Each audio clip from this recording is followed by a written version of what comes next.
Yo, yo, yo, yo. What's up, all you burners, stoners, and potheads out there? This is Weedman 420 with the Weedman 420 Chronicles. How are all you vipers doing out there? Mrs. Weedman? Mr. Weedman? How the hell are you? Wonderful. Happy New Year, everybody. Happy New Year, everybody. Happy 2022.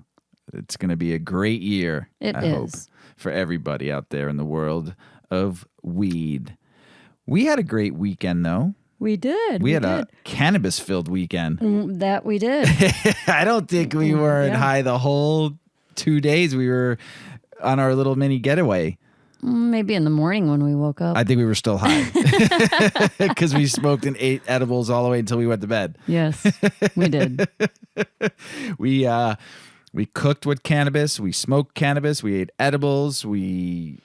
I think the steaks that we made with a little can of butter in there, and the potatoes we made with a little can of butter in there, and the popcorn you made with can of butter in there was amazing. And we jointed it out, and we had a lot of fun listening to music and watching you blow big clouds where we were taking pictures was kind of fun. So I think it was a great New Year's Eve and New Year's Day. Yeah. It was great. Pizza setups, too, on New Year's Day. We did pizza setups. Who the hell doesn't love pizza setups? We were trying to determine, is that just a Chicago thing? So does anybody else have pizza setups? When I was a kid, it was like the local butcher that carried them. So I don't know if that's just a Chicago thing. If you're from the South Side and you haven't been to S&T's to get your pizza setups, you're missing out. A little shout out to S&T's on 111th Street in the South Side of Chicago. Been there for a long time. And nothing better than a pizza setup when you're hungover or you're high and you want a good quick slice. And it's nothing better. You make it yourself, throw it in the oven, you're done in 15 minutes. And you got yourself a little pizza setup. Yep, it's good stuff. Well, everybody, Happy New Year. Hopefully your New Year was great. Hopefully you're going into your 2022. Your goals are set. You got some good plans, and you're ready to rock and roll. You know what, though? We love you all out there, and thank you for listening. And 2022 is going to be a big year for Weedman 420 Chronicles and all you listening out there. So, ready to start the show? Let's get started. Let's get started. Well, here's something about 2022. Some industry people are kind of optimistic about what's going to happen in 2022 in cannabis. So let's read it. Overall, the cannabis industry has much to be optimistic about in 2022 approaches, or is here. The U.S. industry in particular should be enthusiastic despite its remaining required maturation. Operators across numerous pot sectors told Benzinga what they were most optimistic about for 2022. These were the 4 most discussed topics. And I also have another article I'm going to save for the next episode on 2022 and what's going to happen in cannabis. So let's go. Legalization helps grow sales, further erodes stigmas. Cannabis reform progress continued across much of the country in 2021. 9 states passed decriminalization, medical use, or adult use laws in 2021. Numerous other states reformed their regulations through legislative means this year. Despite various bills making progress on the state level this year, federal law remains the same. Though the House of Representatives once again approved the Safe Banking Act and the MORE Act, no matter how long it takes to legalize cannabis on the federal level, a country we've definitely been making significant inroads on the path towards cannabis liberalization, says Andrew Tutt, Chief Investment Officer for Forefront Ventures Corp. Tutt said he hopes to see more states pass social equity measures when reforming cannabis laws. Tom Bergerman, CEO and inventor of the ag tech brand Tom's Double Trimmer, said reform helps promote the plant's social acceptance. He expects acceptance to grow in 2022, leading to increased retail demand. Calling the moment exciting, Bergerman believes consumers will look beyond big brands. As many consumers wish to support independent farmers rather than corporations, the market will continue to thrive with private operations next year and beyond, Bergerman predicted. We forgot something. What did we forget? Smoke! I need that. You do. I'll keep on reading while you smoke. Okay. A growing market drives consumer demand. Investors and operators alike believe that market's growing numbers should continue in 2022. In November interview for a previous article, Ben Jensen, president of Bellarock Brands, said he liked the market momentum. I'm confident we will see continued normalization across the country in the next 12 months, he said. Todd Green, director of investors relations at Juicy Holdings, offered a similar take. I'm looking forward to watching the cannabis industry continue to balloon, foster and maintain more careers, and expand access across the country, he said. In November, Morgan Paxia, managing director of Poseidon Investment Management, told Benzinga that he was also eager for expansion, saying, "We are looking forward to new market expansion in 2022, supporting an uptick in overall growth in the U.S. after a mid-cycle slowdown." He added that tax rates should come down and states revisit regulations. Continuing tech innovations, cannabis tech continues to be introduced and refined, affecting sectors from cultivation to compliance and much more. Several operators said 2022 will be a significant year for their tech specs. Marian Matherson, co-founder and CEO of regulatory and operational compliance software platform Simplify, believes that 2022 is the year for RegTech takes center stage. RegTech has the potential to play a critical role in streamlining the challenges that ultimately pop up when working in a consistently changing, fractured regulatory environment, he said. Matheson added that the tech expansion allows banks and other ancillary services to work and comply with the high-risk sector.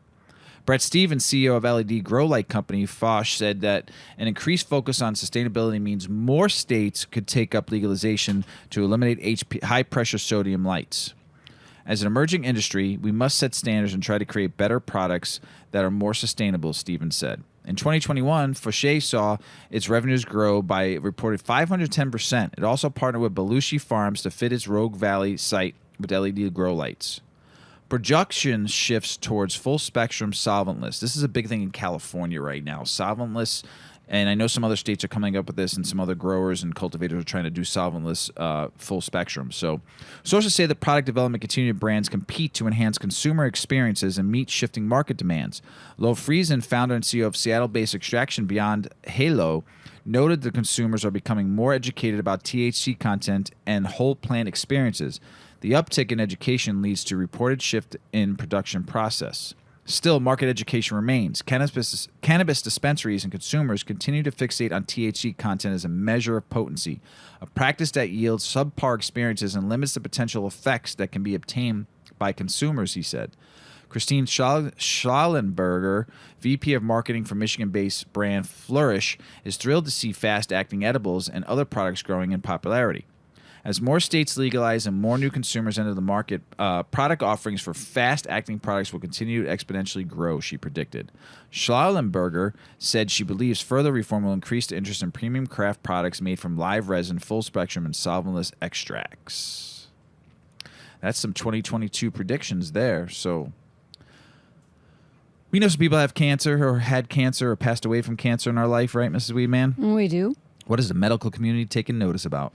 Well, the medical community is considering the fact that cannabis-based treatments are helpful. So there are new ones being, oh my goodness. Are you high already? Yeah. Well, I was trying to just not read and just freelance it, if that's even the right word. And I screwed it up. Freestyle, yo. Freestyle, thank you. I was trying to freestyle. I screwed it up. Sometimes I can do that. So anyway. Freestyle or screw it up? Screw it up. Screw it up? And sometimes I can freestyle. Wicka, wicka, wah. Freestyle for me. No. Now I feel pressured. All right. Companies are developing cannabis-based cancer treatments. Will the medical community take notice? That reads a lot better, doesn't it, than whatever I was trying to put together? Anyone remotely familiar with the ravages of cancer will understand the pressing need for the development of alternative treatments. Often overshadowed by the disease's potential prognosis are the side effects of the treatments, which run from mild to extremely painful and can affect patients' quality of life and treatment options. Potential allies in this fight are cannabis compounds and their derivatives. Despite still being illegal in most countries, cannabis-based products are slowly getting approved for medicinal use. With much anecdotal evidence about the benefits of CBD and THC for therapeutic use, adding these tools to doctors' arsenals can only be a benefit for patients. Here are some companies developing cannabis-based products for cancer treatments. We have CBD for radiation therapy dermatitis by Enveric Biosciences. It's called Cannabidiol EV102. Gotcha. Cannabidiol. That's a tough word for me. Anyway, Radiation therapy is a common part of many cancer treatments, but unfortunately, it comes with the side effects, including red rashes to open wounds. Specifically, radiodermatitis, also called radiation dermatitis, is a condition caused by the high-energy X-rays delivered during radiation therapy, according to Enveric's website. It affects nearly 95% of patients who receive radiation for cancer treatment, with approximately 85% of patients having moderate to severe skin reactions. Enveric Biosciences is a biotechnology tech firm developing mental health and oncology treatments. The company recently announced that their EV102 compound, cannabidiol-based product, so CBD-based product, demonstrated a significant and meaningful reduction in dermatitis severity. EV102 was topically applied during a daily treatment regimen and resulted in nearly 50% reduction in redness severity, says Dr. Joseph Tucker, CEO of Enveric Biosciences. Similar results were obtained for overall dermatitis severity, which includes skin peeling and ulcerations. Extending these promising results was an observed reduction in the overall duration of dermatitis symptoms.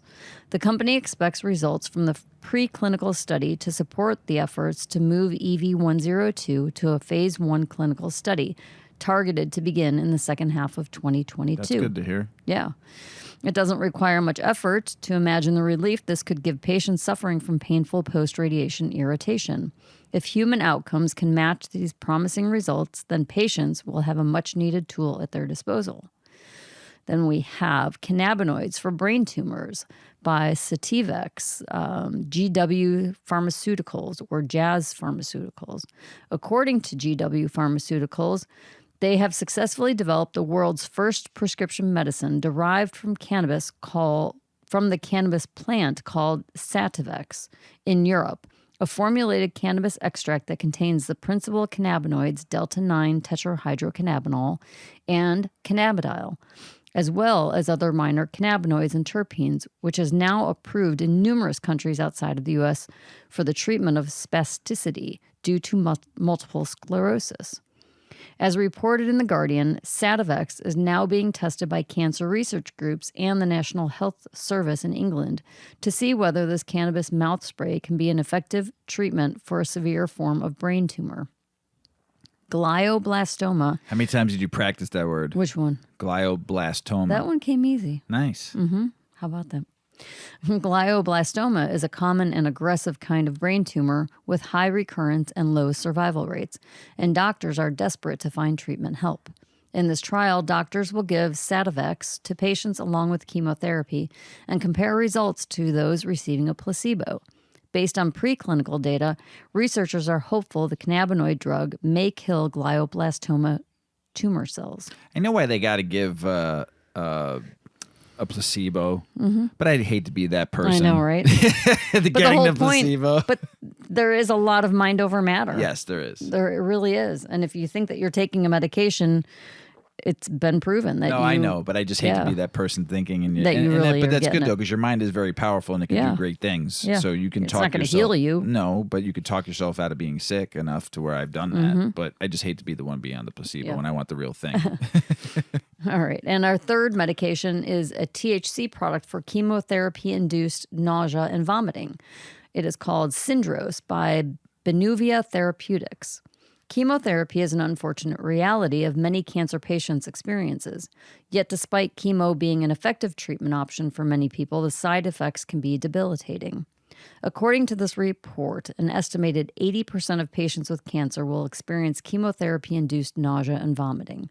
The term CINV includes emesis and nausea, which can involve a loss of appetite and result in a decreased oral intake of fluids and calories. Poorly managed nausea and vomiting decrease the patient's quality of life and may lead to disruptions in cancer treatments. Syndros, the generic form or name is dronabinol, is a liquid cannabinoid used for the treatment of these symptoms. The first FDA-approved C2 tetrahydrocannabinol, Syndros, is an option for patients who have difficulty swallowing pills or require medications administered via feeding tubes. While legalization advocates are pushing for more access to natural cannabis for medical use, especially for cancer and end-of-life patients, a synthetic FDA-approved product is still a step forward in getting cannabinoids into the hands of those who need it most. So just for clarification, this particular drug is THC, so it doesn't come from the hemp plant. It comes from the cannabis sativa plant in this case, and they're creating a THC, a synthetic THC, to match the benefits of the cannabinoids from that plant. So it is a synthetic. But interesting to see that starting to enter the market. Yeah. Synthetic cannabinoids. Epidiolex has been around for a while for seizures and stuff like that too. So that's been around, and Dravet syndrome. So that's been around for a little bit too. That's CBD. That's CBD, yes. Right. So that's why it's around. This is synthetic because it's THC. Right. So there's been some, and now they're developing more. Yeah. So which is great. Limiting cannabis licenses benefits only multi-state operators, and you've heard me mention multi-state operators, and let's just call it what it is, kind of corporate cannabis. So. Cannabis legalization has taken many paths as it sweeps across the United States. And this is a writer. His name is Van McConan, and he's been growing and processing and selling cannabis for 35 years and doing so in the legal market since 2009. So good for him that he's got into the legal game now. But got some experience, I would say. Colorado and Washington State took the first stab at regulating cultivation-infused products, manufacturing and retail for medical and then adult use. Almost 10 years later, their markets have stabilized. Prices have normalized. The markets are competitive, and the illicit market that still exists serves customers in other states. Oregon and Oklahoma have followed similar regulatory paths. If you want a license, you can get a license in these states.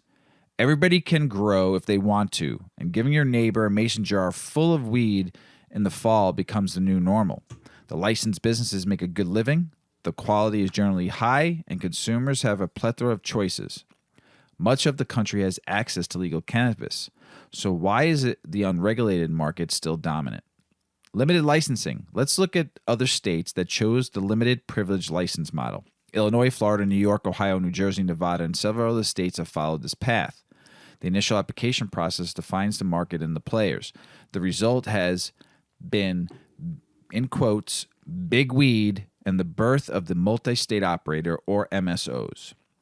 Since getting and maintaining a license is a separate skill from successfully running a cannabis company, many of the operators in these markets have figured out only part of the cannabis business. Once they've obtained their license, they have difficulty delivering high-quality product to consumers at a reasonable price. The most successful MSOs cannot survive on $20 eighths or $150 ounces, the current Colorado retail price for high-grade cannabis. That's amazing. Plug those numbers into any MSOs, 10K annual report, and tell me how long they last at a current burn rate. MSOs collect licenses like Lincoln pennies, but building these cannabis businesses and running them profitable has been more problematic. Some companies do show strong revenue growth, but profit has been hard to come by, even with limited competition and dramatically higher prices. I'll buy a half ounce of Snickle Fritz from my neighbor instead of an $80 eighth at a retailer operated by an MSO every day of the week. Wasted efforts. As a result, the limited licenses states typically have thriving unlicensed markets that account for the substantial portion of cannabis sales in their respective states. Global Go Analytics estimated California's illicit cannabis market generates $8 billion in annual sales, nearly double that of the legal market, which the MJ Biz Factbook pegs at $4.4 billion last year. Illinois' illicit market is also reported to be booming. I'm going to move on. Overtaxing and limiting licensing guarantees that the licensed producers will not be able to compete with the small unlicensed sellers or meet consumer demand. One other thing about this is that there's still 185 licenses that still haven't been issued yet. Remember that. Overtaxing and limiting licenses guarantees that licensed producers will not be able to compete with the smaller unlicensed seller or meet consumer demand. Long lines, limited supply and choice, high taxes, and marginal quality are not going to win the day. The MSOs want to stop this illicit market, but decriminalization follows regulations, and what once was a low priority for law enforcement is now frequently a civil matter. Nevada has tried to limit this market by outlawing home grows if they are within 25 miles of a retail storefront. Florida doesn't allow home grow at all. Boo. Boo. This has literally had no effect. California law enforcement bemoans the fact that they shut down an operation that will be back in the same location in a week. MSOs are trying to do the same thing in other states with operating and effective caregiver supply models. The backlash has been fierce, and brands are trying to distance themselves from the effort. In Michigan, the Michigan Cannabis Manufacturers Association tried to limit caregiver access to the market, which you heard me talk all about in rants and got on my soapbox about that one. The kicker is that the wasted effort on the MSO's part. As long as the consumer can get better product at a lower price from a friend or a caregiver, they will shun the licensed shops. Paying 40% more for packaging and product that smokes like hay isn't going to cut it. Folks are growing in their basements when they are looking at jail time. When they were looking at jail time. Decriminalization and the ability to grow at home means that literally thousands of pounds of free weed can be grown every year. Woohoo! For the most part, if you're growing too much, you'll get a cease and desist letter. The authorities give you time to chop and bounce. If a couple of guys shipping 500 pounds annually can clear $500,000 a year with a relatively low risk of actually getting busted, why waste time and energy getting a license if it's even possible? So managing markets doesn't work. Government regulation should be focused on the health and safety of the consumer. And I also agree with the dispensary owner and the cultivator owner too. They need to all be protected. Trying to manage the markets is a losing proposition. Who grows, processes, packages, and sells cannabis doesn't matter. And if you want to start a cannabis business, you should be able to get a license. I agree with that 100%. Regulate the safety of cannabis products and let everyone compete for the consumer's business. You've heard me say that. Set the batch size to 15 pounds on flour and a kilo of concentrate, and if you pass testing, you can try to sell your product. Big Weed is providing that they can compete without government protection. Illinois Medical Cannabis Program began sales in 2015. Remember that. It's absurd that the illicit market dominates while the most successful MSOs overcharge the customers and are the darlings of the public cannabis companies. The government's only job should be making sure consumers have access to safe, high-quality products at the best prices possible and low taxes. If the best product is coming from a section of my local vegetable grower's farm, and I could pick it up at the farmer's market with some peaches, strawberries, jam, bread, and lettuce, that sounds like a win to me. I've been saying that. Mrs. Weedman, how long have I been saying? That would be amazing. Let people grow weed and bring it to the farmer's market and sell it. Oh, man, and it's a win-win for everybody. Fixing the market so the MSOs have a chance to succeed is absurd. Make them compete. I agree. If the MSOs can't compete with the farmer with a couple of acres and a strong back, let them die. That's from Van McConan, and he could, and I would shoot him an email if you're interested in talking to him. I have not talked to him. I just found this article and I thought it was very interesting. It's van.mcconan, MCCONNON at iCloud.com. So the guy's dope. I like what he has to talk about. It is dry January right now, isn't it? It sure is. Everyone has this thing about going dry in January and sober October. And what do you practice and what do you teach me to practice? Moderation.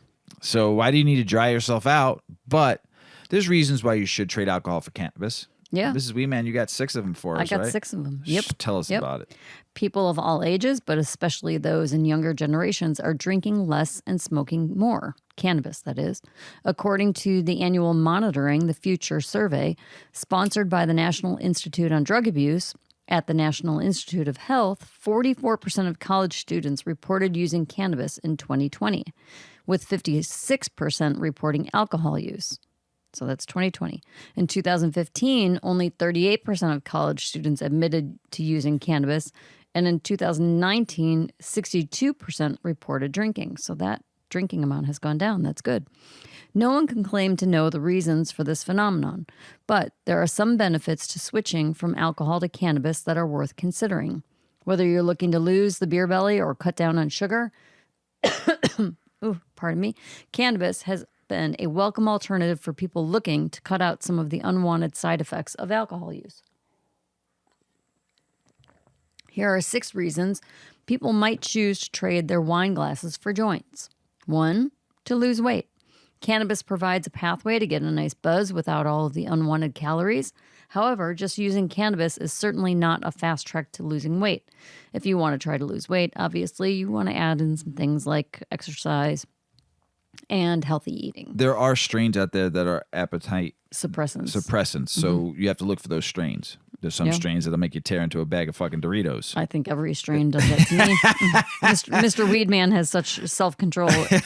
He's like, no weed makes me have the munchies. And you never munch. One fucking strain gave me the munchies so bad I tore a house. I was out in Cali and I tried Skywalker OG out there and I fucking wanted to eat everything. No. Everything. It was terrible. Part of my problem, I'm a nighttime snacker. I don't really snack until like, I don't know, 7, 8 o'clock.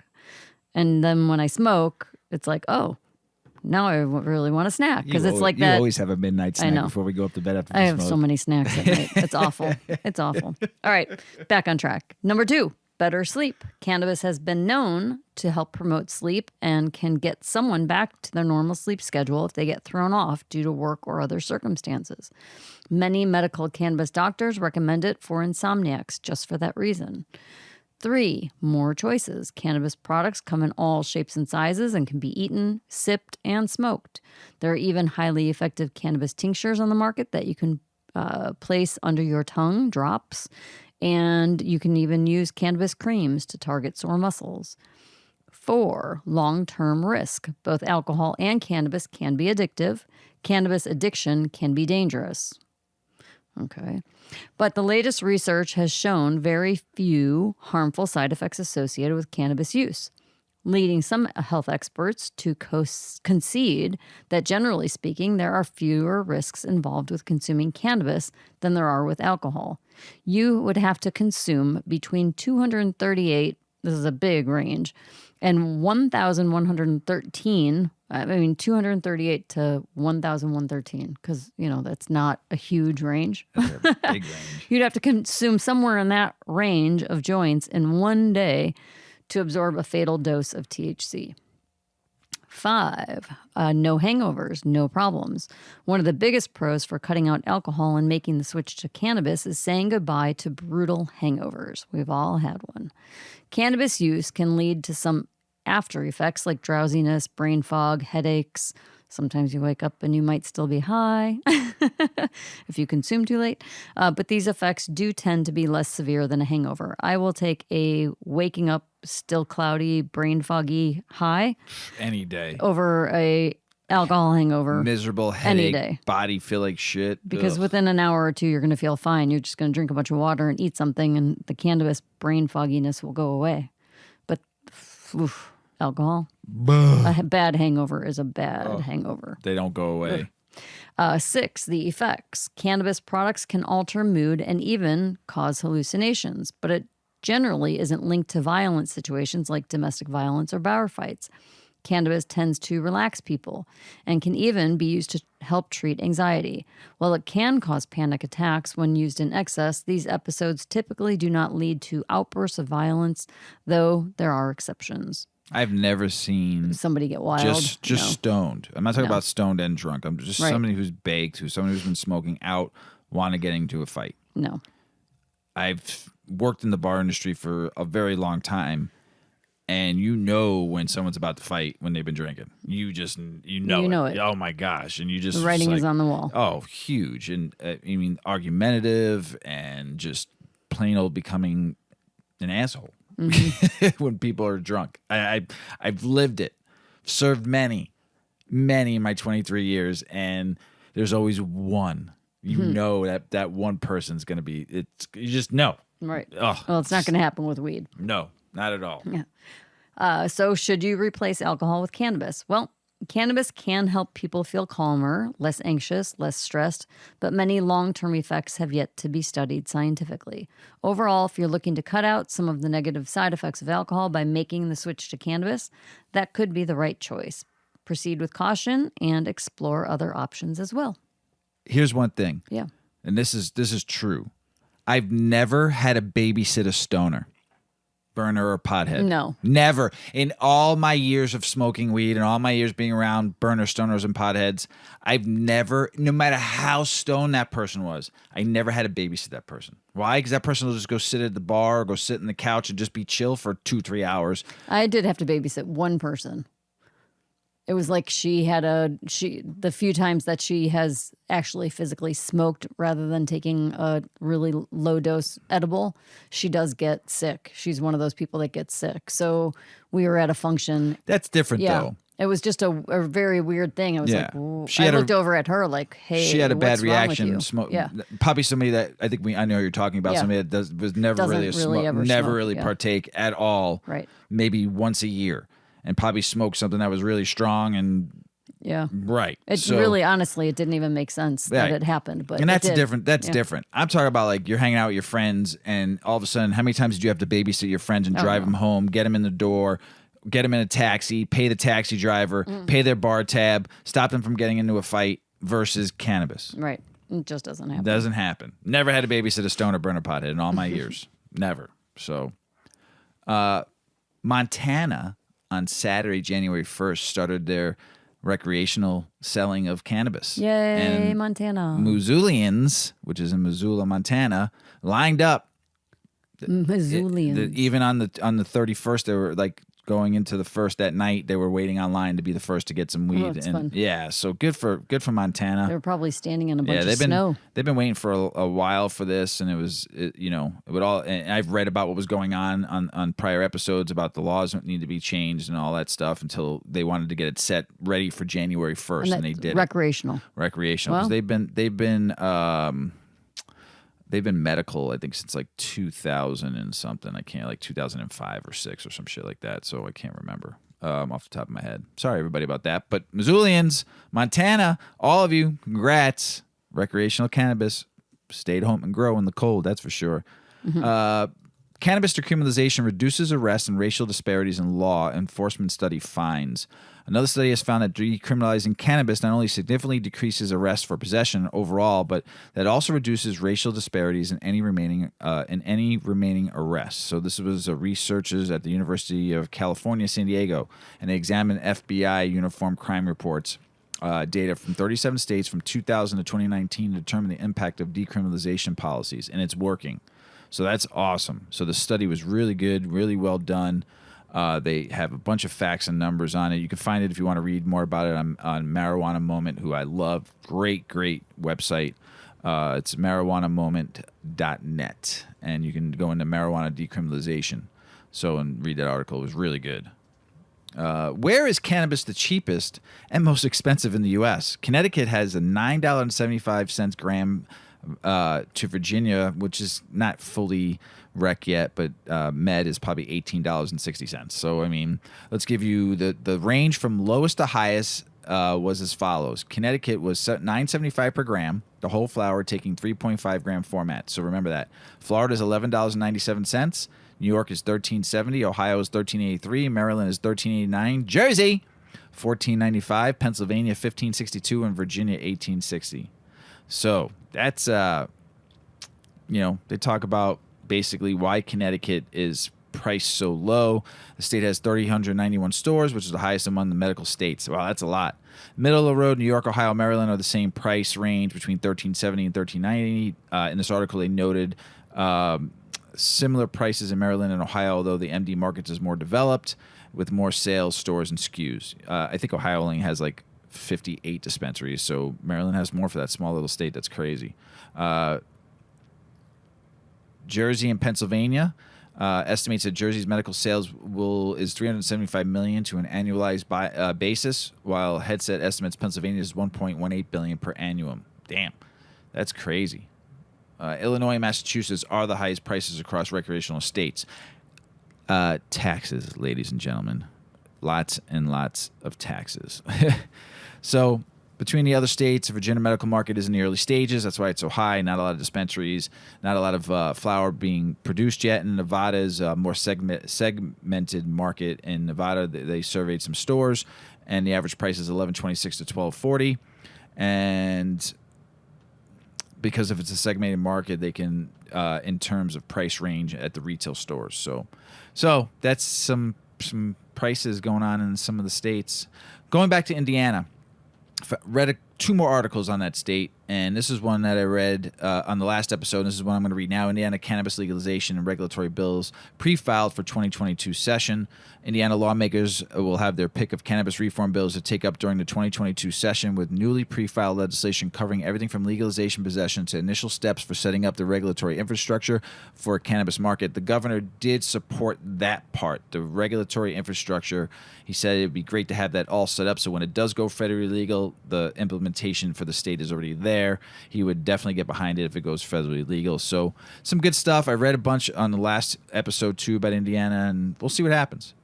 Colorado Governor Polis pardoned more than 1,300 cannabis convictions for people possessing 2 ounces or less of cannabis prior to the state's legalization reform. So good for him, Governor Polis. You're great on supporting cannabis and the cannabis community. Incoming Virginia GOP governor won't overturn legal cannabis possession, but cast doubts on sales. Now, I read a while back ago that he was all for it and he was going to mess with it. He's fine that it's legalized, and he's not interested in recriminalizing cannabis possession, which became legal in the state last summer. He feels there's still work to be done before he gets behind creating a market for commercial sales and production. In an interview with the Virginia Business that was published on Friday, Youngden made clear that he will not seek to overturn the law of personal possession, but he's not making the same commitment with respects to cannabis commercialization. I'm not against it, he said, but there's a lot of work to be done, adding that there are some non-starters in the Democrats' past, including provisions setting labor union requirements for cannabis businesses. He also cited concerns expressed by law enforcement and how the gap in the law can actually be enforced. He said there's also really need to make sure that we aren't promoting an anti-competitive industry, and there's the preference to make sure that all participants in the industry are qualified to do the industry as well. So, I don't know. We'll see what happens. Trust me, it's going to get moved forward, and they just got to work some shit out. So, we'll see what happens. Come on, Virginia. Kentucky's Democratic leaders say medical cannabis legalization will be top 22 legislative priority. They said the leaders announced on Monday that legalizing medical cannabis is one of their top priorities for the upcoming 22 legislative session. Here's another article that came out, though. There was a state senator who also is kind of funny that sells bourbon, says that they will have to vote him out. His voters will have to vote him out to get him to get legalization approved in the state. So you hear that? Vote him out. Anybody that doesn't want legalization and aren't doing what you want, you have the power to vote him out. So there you go. And also Kentucky, you should just get on the ballot and let the people and let the cannabis community and the people of the state vote for it, and then see what happens. Oklahoma forges ahead with adult use cannabis initiative despite legal fight. The effort to put adult use cannabis on the fall's ballot in Oklahoma is moving ahead despite a legal challenge. Jed Green, organizer for the Oklahomians for Responsible Cannabis Action, told the Tulsa World that the group is on pace to collect the required 178,000 signatures before June. The state Supreme Court is scheduled to hear the legal challenge to the initiative on January 6th, and a ruling is expected later in the month, according to this newspaper. The so-called Oklahoma Cannabis Regulation and Right to Use Act would allow medical cannabis dispensaries to begin selling recreational cannabis 60 days after the passage. That's great, because I know that state, there's a lot of dispensaries there, a lot of product being made, a lot of great product being made, and a lot of great cultivators there. And you need to go rec so they get more sales. It's a tough market, hard market, a lot of competition. I think that state would needs recreational to help everybody flourish. A 50% tax would be imposed on adult use there, and Oklahoma legalized it. Don't forget for med in 2018. So go Oklahoma. Massachusetts, what you doing, man? You're trying to propose a law to cut potency of cannabis sold, and also you want to raise the age from 21 to 25, man. Don't put those strict caps. Come on, Massachusetts, man. You're a growing state. Got some good weed there, I heard. I haven't been there yet to try it, but come on, don't fuck this up. Wyoming cannabis activists turned focus to 2024 ballot for decriminalization and medical cannabis initiatives. They didn't get the ballot. They didn't make it in time for the 2022 ballot, so they'll be aiming for 2024. Come on, Wyoming. Let's go, man. Grow. Packaging. Cannabis packaging. Yep. Crazy. We talk about it a lot. We do. We've talked about sustainability. We've talked about hemp, and we've talked about a lot. Mm-hmm. You got some stuff going on. Yeah, I've got the top 5 eco-friendly cannabis packaging options. So, there's all this regulation on how product is put into a package, what the package has to say, how safe the package is from small hands opening it. And because of that, I'm sure most of you recognize when you buy stuff at the dispensary, there's more packaging than there is product. And that's a problem. We have enough waste in the world as it is. So I've got some solutions. This doesn't necessarily apply to us, but it's things that you can look for when you go shopping. As the cannabis industry grows, the knowledge and use of sustainable packaging solutions will depend on leaders and businesses alike. The cannabis industry is built around its cultivation and selling of the plant. Therefore, there is an ethical responsibility to the environment. As a leading industry in holistic wellness and healing, we must acknowledge the amount of work necessary for sustainability within cannabis. Companies can begin to approach sustainability by investing in eco-friendly cannabis packaging options. Here are 5 that are good solutions. Number 1, hemp materials. Hemp packaging may help make sales much more sustainable rather than leading down a path toward more harmful waste. If the rapidly increasing cannabis market relies on outdated paper and plastic packaging, it could counteract attempts to reduce carbon footprints. Cannabis retailers can reduce environmental waste by looking for hemp packaging solutions. 2, ocean reclaimed plastics. Another eco-friendly packaging option is creating packaging out of plastic reclaimed from the ocean. Sana Packaging is the cannabis industry's first cannabis packaging made from 100% ocean-bound and reclaimed ocean plastic. This packaging aims to transition cannabis packaging towards a circular economic model meant to eliminate waste and pollution, keep products and materials in use, and regenerate our natural systems. Sana Packaging reported that since their inception, they have reclaimed more than 177 tons of ocean plastic and ocean-bound plastic. How many tons again? 177. Jeez. Mm-hmm. And that's just like a little bit of it. Yeah. And they have used over 80 tons of plant-based hemp plastic. It's also noteworthy to mention that Sana Packaging is USA made and can provide a solution for cannabis producers having trouble with supply chain problems. 3, biodegradable packaging. Biodegradable materials break down in the environment with the help of natural decomposers. From plastic bags and containers to papers and bio-safe cardboard, biodegradable materials are commonly in today's retail business space. As a cannabis business, social responsibility and environmental stewardship means seeking these alternative solutions to the increasing problems of traditional packaging options. 4, compostable materials. Compostable is very different from biodegradable. The term compostable describes a product that can be broken down into natural elements. These are plant-based materials that are environmentally built for the composting process. They also disintegrate at a rate consistent with organic materials.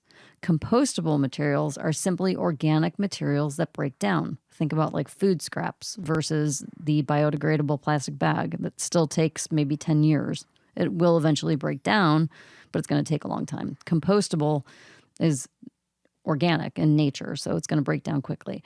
And the end product offers beneficial uses such as fertilizing. The most crucial benefit of compostable materials is that they don't leave any toxic residue since they are all organic.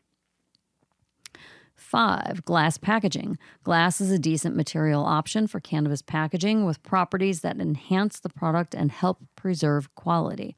The durability of glass makes it a good match for cannabis storage. Most glass containers are airtight and can regulate humidity levels to prevent mold growth and terpene degradation. Glass is sturdy and multifunctional, making it the most stable of all packaging materials. Glass containers are also reusable and relatively easy to recycle for cannabis packaging. Glass not only offers long-lasting flower preservation, but it can also benefit cannabis extracts for the same reason. With so many factors complicating what it means to be a green company, businesses must convey an environmental conscience to consumers. Consumers first see the packaging when they experience a product, so it's essential for sharing a sustainability message. Selecting sustainable materials for cannabis packaging demonstrates an awareness of environmental concerns. Most importantly, building eco-friendly efforts into the brand story expresses a genuine commitment to the environment. So, Sweet. Yeah. So look for good packaging. Yeah, 100%. International news, 41% of Australians support cannabis legalization. Our friends down under down there, thanks for all the shout-outs. Thanks for all the DMs. The recent National Drug Strategy Household Survey in Australia found that 41% of respondents believe cannabis should be legalized. A new survey has found that 41% of Australians believe cannabis should be legalized, representing a significant rise in support from 2013 when it was 25.5% of respondents backed the reforms. The Guardian reports. The National Drug Strategy Household Survey also found an increase in the number of Australians who had used cannabis at some point in their lives from 33.5% in 2001 to 38.1% in 2019. That's great for Australia, man. Just legalize it. I've seen some great pics of some of that weed down there. So 41% of you approve. Get it up to like 55, 60. Take over. Israeli company uses cannabis for women's health solutions. Ginica, an Israel-based company, is looking to address several medical conditions in women's health through the use of unconventional treatment method. Cannabis. Dr. Siri Perucci Sajivi, Vice President of Research and Development of Ginica, sat down with the news to explain how women's health concerns can be managed with the pharmacological use of cannabis. We now know for thousands of years women have been using cannabis or cannabis extracts for women's health conditions such as painful menstruation, that he explained. She said that the evidence of using cannabis to treat women's health conditions could be found in ancient China, Mesopotamia, and even by Queen Victoria. Health conditions like difficult periods, painful sex, and endometriosis can be treated through cannabis-based solutions due to the endocannabinoid system, which is theorized to play a role in pain management. The endocannabinoid system is a network of receptors which we know to the endocannabinoids, which are the substance-like cannabinoids like cannabis that we produce ourselves. She said that the endocannabinoid systems are important to women and that a very high concentration of these receptors can be found in the uterus. If we know how to target the endocannabinoid system, we will know how to treat these conditions. She also said that there are many different strains of cannabis with different distributions of active ingredients. Adding our challenge to Ginica is to find strains with the optimal cannabinoids, the optimal combination between them, and the optimal delivery system in order to treat health conditions. How does that sound, Mrs. Weedman? Sounds good. Yeah, right? The apocalypse. Whoa. And not the Earth apocalypse. Like zombie apocalypse? Not even that. Which one? The cannabis apocalypse. What? Exactly. What? Talk to us about it, Mrs. Weedman. Yep. That good old reefer scare tactic. They're coming back. And is this a cannabis apocalypse? Well, this article is going to talk about the new scare tactics and why they're happening. The steady growth of the cannabis industry confirms the value of this booming new cash crop industry for consumers. Doubts about people accepting this new industry have faded. A Pew survey in April of 21 showed that 91% of American adults agree that marijuana should be legalized for medical or adult use. This whole article was marijuana. They don't call it cannabis. Boo. So I know, boo-hoo. And usually I change it, but I think there was a reason. Oh, because they were talking about reefer madness. I'm like, it would just make sense to leave Right. marijuana, the bad stuff in there. So anyway, nothing, it seems, can stop this multi-billion-dollar juggernaut as it struggles to gain true business operability as a purveyor of what the federal government says is a prohibited narcotic. But recently, as legal cannabis businesses open in more states, there appears to be forces at work attempting to derail the industry. Yes, there are a few glimmers of hope that the feds may be softening their stance ever so slightly on cannabis by allowing more medical cannabis grow operations.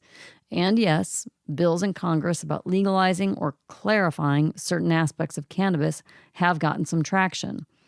With all the cannabis tax revenue piling up in states where both medical and adult use cannabis are legal, state and federal lawmakers can't just look the other way. They need to make more business-friendly things happen, starting with banking for cannabis businesses as a top priority. Is there a new wave of reefer madness? Oddly, more news reports with misleading headlines and cherry-picked study findings are cropping up that seem timed to stop or even kill the legalization movement. Headlines like, "Cannabis is causing a mental health crisis," "Cannabis causes suicide," "Cannabis can kill." This reefer madness redo is nothing like what's been seen in the last 20 or 30 years. The anti-cannabis industry group Smart Approaches to Marijuana, the acronym is SAM, is throttling up a chatter that serves to keep the conservative investor at bay and the anti-cannabis forecasters wagging an "I told you so" finger at cannabis industry owners and operators.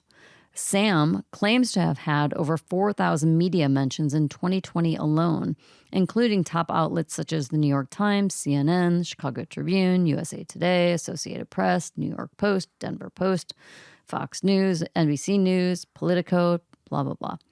In 2019, SAM simply said that they had set multiple records for media and press placements without giving any more specifics about what that meant. It appears that in 2020, SAM wants you to know that mainstream media is more on board with its mission.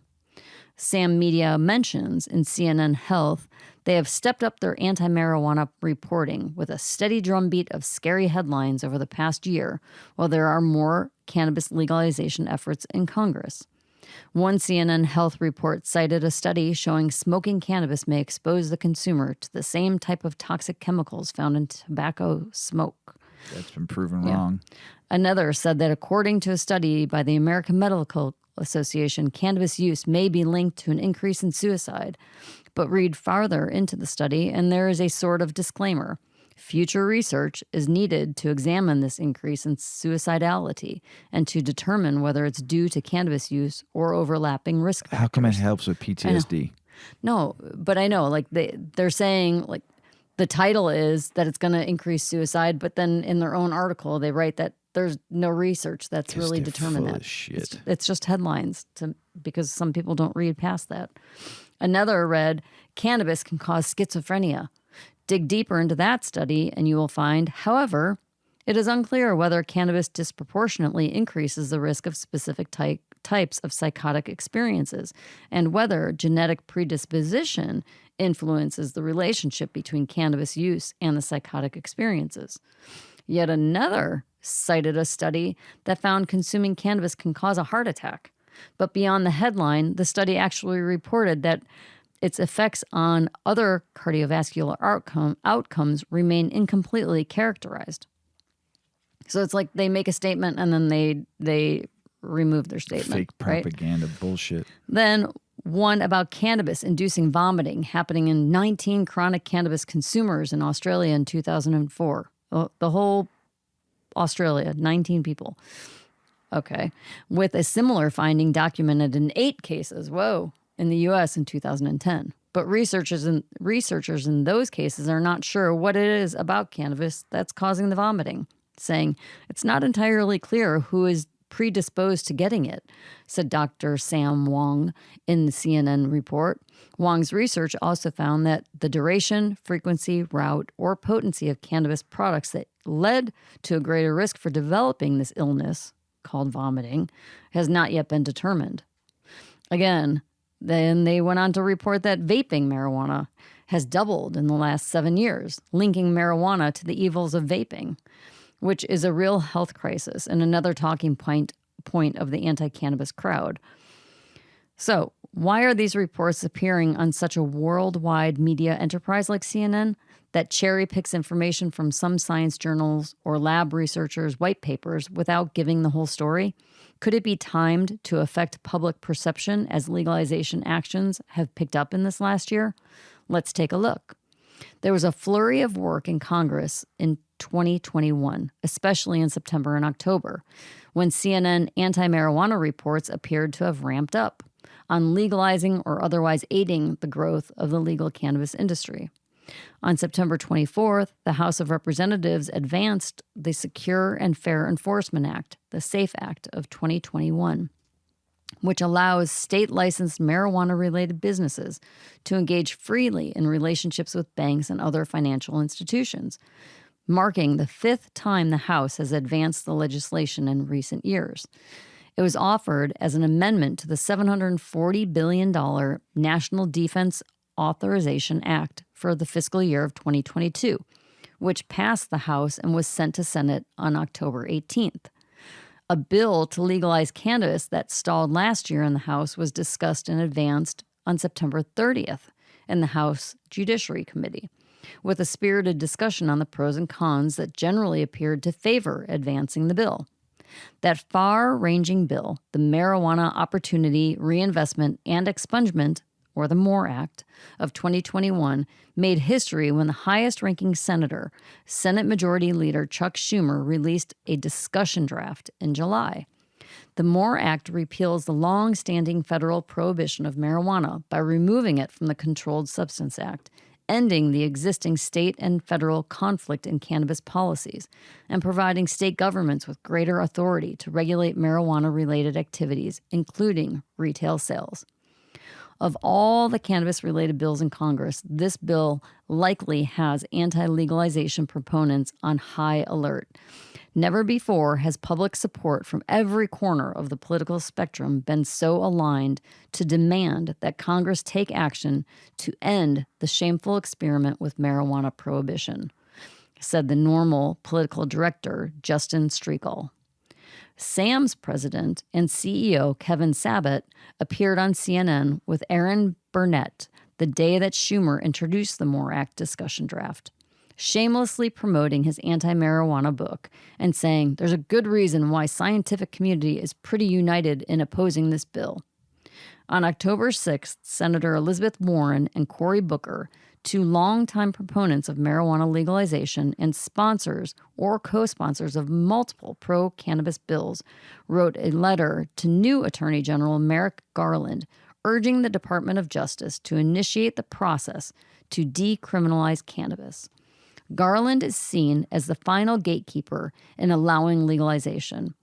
He said in testimony during his Senate confirmation hearing before the Senate Judiciary Committee on February 22nd that it does not seem to be a wise use of limited resources that we have been pursuing prosecutions in states that have legalized and are regulating the use of marijuana, either medically or otherwise, and it only confuses people within those states. So, what are industry watchers to make of coincidental big media attempts to squash the cannabis industry as the momentum for legalization speeds up? Is the recent big media negative publicity campaign a warning of more back and forth, more good versus evil discourse, more delays in legalization to come? Let's hope not. Pretty interesting. I mean, I guess like in the big picture of things, I probably wouldn't have put the two together. There's like 3 or 4 organizations out there. Another one's called Parents Opposed to Pot. That's another one too. They have their website is fucking just complete garbage, and there's a few more I don't even care to mention. But I mean, it's just interesting. I guess I didn't realize the heavy duty political things that have been happening pro cannabis in like late 2020. Wasn't paying attention to that, and then now seeing that this timeline all kind of coincides with one another of these people bashing cannabis and saying it's bad and trying to put this whole reefer madness perspective back into things, while at the same time, and they're doing it differently back since the 30s, 40s, and 50s, where they made movies of reefer madness movie. You haven't seen it, watch it. You'll laugh your ass off. It's terrible. But fake propaganda back then to fake propaganda now, because as you read what they were trying to throw out there, what they were finding, and then a disclaimer at the bottom saying, well, this hasn't been this and this hasn't been that yet. This is what's going to happen, because when people don't like something and opinions, or everyone's got one, you know, they're going to fight for it because they don't believe in it, and they're not looking for the educational part of it, the benefits of it. They're only looking for the negativity, because what was instilled in their minds growing up and all the fake propaganda and reefer madness in the early days, and the war on drugs and all that stuff that we had to watch and fucking want to kill ourselves watching half of that garbage, you know. This is what we're going to keep on getting. It's a war on cannabis. It always will be, because there's people out there who don't like good things. and they don't understand it. They didn't research this plant like a lot of people have and know the benefits and the true benefits of it and where and how long it's been used and what this plant can do. And it's been given to us it's one of the greatest gifts on this planet. Whether you believe that or not, I do. So it's angels are in those wings. And that's what those people need to understand from Sam, from Pop, and all those other propaganda companies and lobbyists trying to fight against cannabis when we need it. So it's just such garbage. I don't know. I'm going to get off my soapbox. Mm-hmm. Well, you had some great articles. Yeah, you too. Yeah, great always stuff. Always bringing us news. The news. Always news. News with Gary Gnews. You got anything else, Mrs. Weedman? I don't. Nothing? Nope. Oh, well, everybody out there, we love you all. Thanks for listening. We're heading high and higher every week. I'm going to post a picture soon of my brother, Bigfoot, sent me something for Christmas that I just got today, and it's pretty fucking fabulous. You'll see it soon once it's hung on the wall. So, but hey, everybody out there, we love you all out there around the world. Thanks for listening. Check us out on Weedman 420 Chronicles on Instagram, Weedman 420 Pod on Twitter, Weedman 420 Chronicles on TikTok, and send us an email at weedman420chronicles@gmail.com. Thanks again for listening around the world. As Paulie always says, smoke smart. Puff, puff, pass. Oh, I said the wrong thing, Mr. Weedman. So we're gonna you go do it. You do it. You do puff, it. Puff, puff, and away. Whoa, we did it backwards. Happy New Year. Happy New Year. Love y'all. Bye.